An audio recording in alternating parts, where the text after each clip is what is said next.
Hey, what's going on, guys, and welcome back. The monster taming genre has grown substantially over the past couple years and has really made itself known through various game releases and media coverage, and the lion's share of the thanks for this should rightfully go to the developers creating these games for us to enjoy. Without them, there's no media coverage, no games, and thus no genre. That said, while the genre has grown, it is still rather niche, and I and many others are striving each day to bring even more recognition to the genre, whether it be through creating guides, discussion videos, trying to reach out to Japanese studios, etc. The fans and developers act as a driving force for the genre, and in today's video, we're going to be discussing 10 monster taming games that I believe will have a significant impact on the monster taming genre as a whole. We've seen with developments like the early access release of Temtem, the releases of Coromon and Nexomon, the Kindred Fates Kickstarters, and others, that these really brought monster taming out of its niche for a brief moment of time and showed the world that games like this exist, are legitimate, and will continue to exist, whether they are inspired by Pokemon or have their own unique twist. Some games on today's list are very distant and don't even have official names just yet, but are confirmed to exist, and I will explain why these games will be so impactful. I've ordered these in top 10 format based on whom I think will make the biggest splash and other surrounding context that I'll get to while discussing each, but do note this is not a list based on which games are the best, because I'm way too indecisive to make a list like that. Anyways, let's dive in.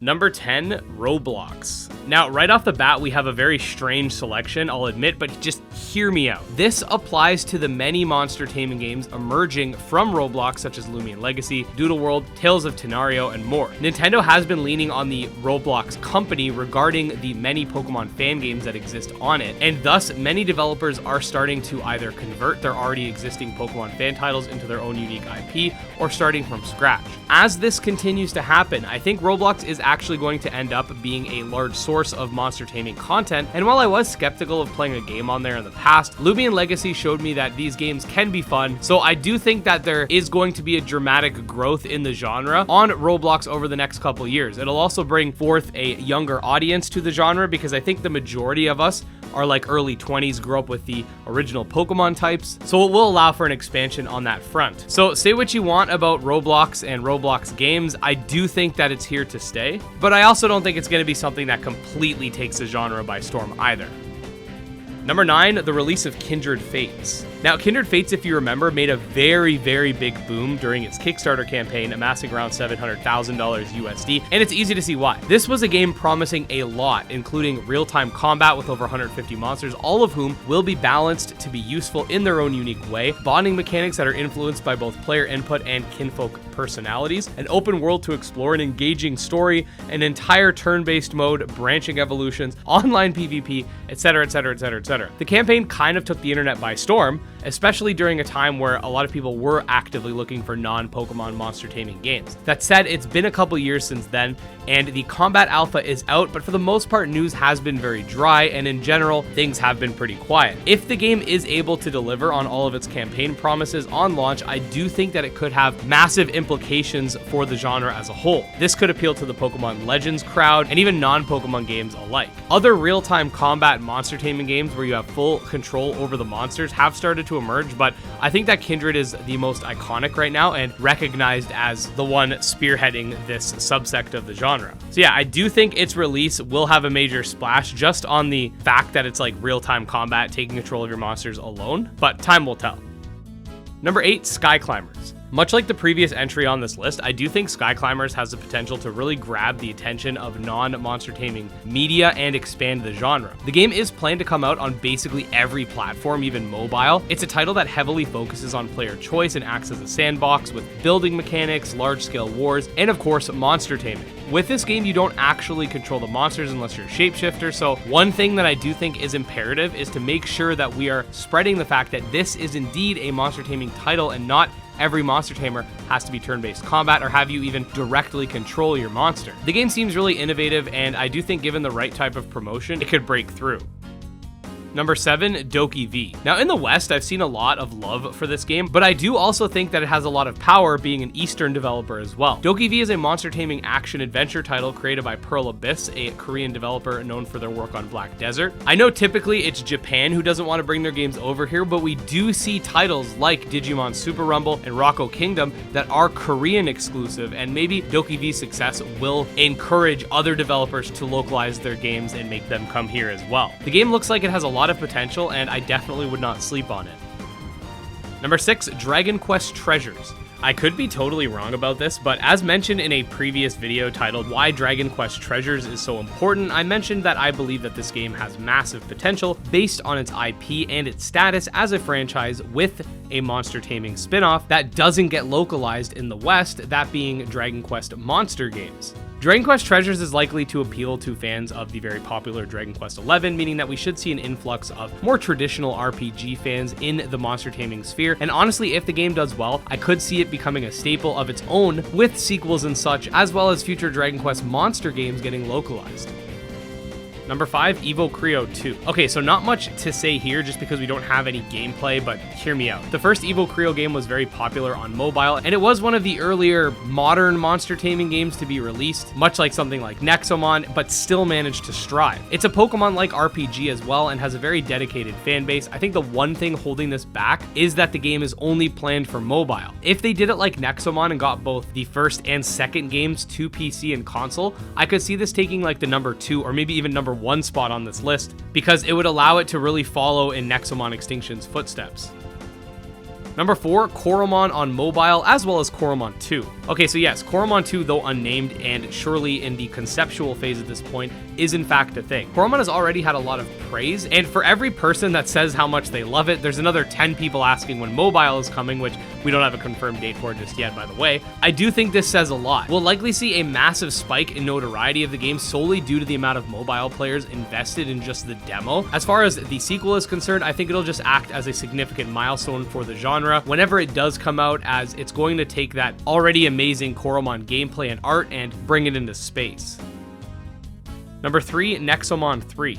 Much like Coromon, the Nexomon franchise has become a monster taming staple, with the very first entry being very popular on mobile platforms during its release in 2017. Now, while this is true, when Extinction dropped, everyone and their mothers were talking about it. It's honestly easy to see why. Great story, fun mechanics, a cast of some of the best characters in the genre, all wrapped up into a fun Pokemon-like experience available for all platforms. The next installment plans on rectifying an issue that a lot of people had with the battle system being too simplistic, and honestly, just like Coromon, whatever year Nexomon 3 comes out will be a big year for the genre. Number 2, Pal World.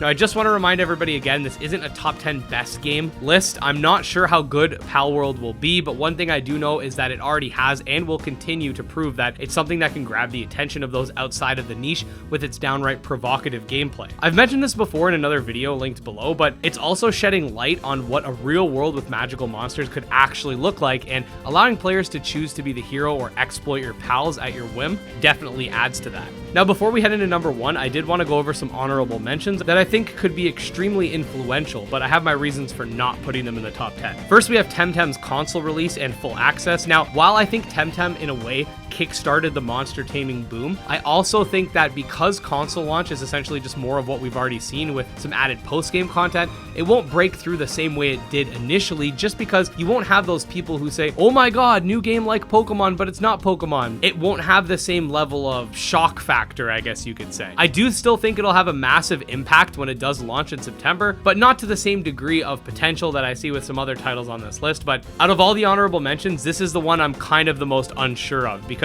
Temtem could end up just completely taking the genre to new heights as well when it launches, so we'll have to see. You also have games like Anatons and Cubers that fall into a similar category as Kindred Fates that very well could overtake it if they end up bringing crazy quality to the table. The Monster Sanctuary team is working on a roguelike successor, but we don't have any gameplay or any name for the game just yet. It's very distant. The developers of Moirai, who created Monster Sanctuary, are amazing, and their pixel art solid, their gameplay mechanics are solid, so I can see this game also breaking through. There are a lot of roguelikes in the genre right now, to the point where it's almost become its own niche, like Monster Taming roguelike games, and I do know that roguelikes don't have the same widespread appeal as your traditional adventure RPG, but I do think it has potential to break through as well. You also have game franchises like Persona and SMT that do well for themselves, but kind of have communities separate from the Monster Taming genre, and I've been trying to kind of just bring everybody together. But while I could see those games doing well, I don't think it necessarily mean Monster Taming will do well as a whole.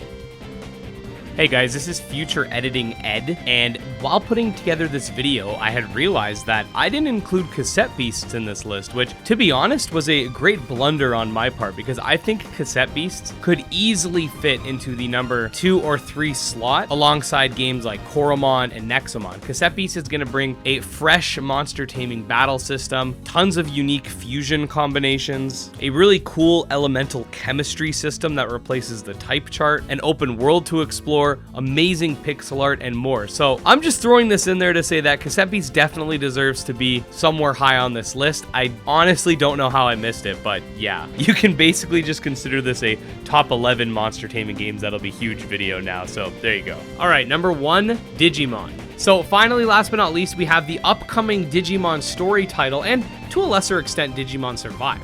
Now, first of all, the reason that this entry isn't just Digimon Survive is because I do still think that a tactical RPG visual novel type game is still pretty niche, but will definitely rock the boat. But I do think the upcoming Digimon story title, which we don't really have a name for or know much about, will cause a massive explosion if done correctly. First of all, if you want to know more about what we do know, check out this video where I discuss everything that was mentioned during Digimon Con, but basically I see it being something like Cyberluth, but in the digital world, as confirmed, and will hopefully have a greater focus on gameplay and meaningful but less dialogue. Digimon has something that no other monster taming game has right now, that being massive nostalgia, and if any franchise had the ability to elevate the genre to new heights, it's Digimon, the original Pokemon rival that, while never as popular, was always mentioned as an underdog and a great franchise. Bandai Namco seriously needs to start investing real money into this franchise and market it in such a way that it can appeal to a wider audience. The Digimon franchise as a whole is kind of all over the place, but I seriously think it's got massive potential if handled properly. That said, we don't know when the heck this game is coming, so it could be several years until we see it, but I will keep you guys updated on any news. And yeah, there you go, guys. These were the games that I think will have the most outside influence on the genre in the near and distant future. I'm not psychic, of course, so some of these games could very well do little in the broader context of the genre, while those not mentioned here today could explode, and I'm totally fine with that. Many of the titles listed here were ordered in such a way, but honestly, they have so much potential, and it's ultimately going to come down to how they're marketed and how good they are. Regardless of all of that, let me know what you guys think, and if you do want to stay up to date on these games, or just want guides and breakdowns and all that fun stuff when they do come out, definitely subscribe to my channel because I put out new videos every single day. You can check out my Discord, my Twitter, my Patreon, all links below. Special thanks to the patrons, especially Dro Ghost, Dark Persona, and Jim Hamilton, and with that, we'll see you guys next time. Peace.